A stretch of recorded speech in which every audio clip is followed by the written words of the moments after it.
17, Hideo Yokoyama. Bila kita start baca tu, dia akan sentuh sikit tentang panjat gunung. Relevan dengan sekarang kan. Jadi Yuki ni, dia seorang orang yang bekerja dekat dalam bilik berita. Bilik berita ni pada tahun 1985 ni sibuk tau. Mengejar cerita, mengejar orang, kena fact check. Dia bukan macam sekarang dapat berita terus tweet-tweet, tak, bukan. Pada masa ni kena ada orang dekat bilik berita untuk susun cerita tu. Kemudian kena ada orang dekat kawasan tu, dekat dalam cerita ni tentang naas kapal terbang lah di Gunma Prefecture. Dan kena cepat, kena fact check cepat, kena sampai dekat situ. Benda ni berlaku di satu pergunungan. Kena pula memanjat sampai habis baju ni jadi brown. Okey, cerita ni memang bagi saya is a gripping thriller.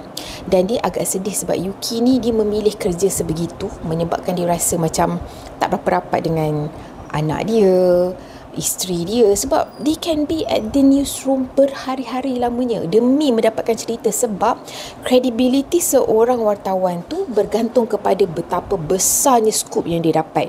Mungkin sekarang ni tak relate lah. Saya memang tak tahulah, tak pernah bekerja dekat dalam bilik berita lah.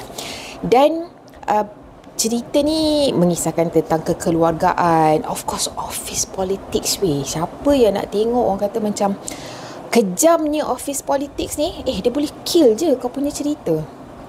Tak ada masalah.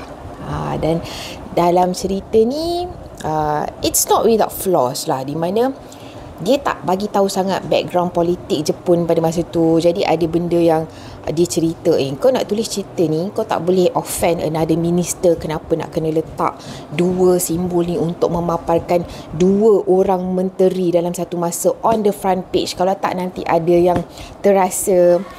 Jadi dia tak berapa bagi background, so kita kena pandai-pandai sendirilah. Mungkin orang yang tak proficient tentang Japanese politics macam saya ni macam nganga lah juga.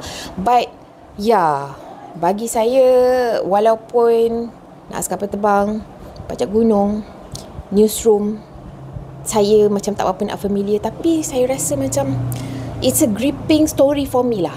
Siapa yang dah baca ni kan, ada lagi kot, I think ada tajuk buku dia yang nombor-nombor tu kan. So anda macam mana? Watak mana yang anda suka?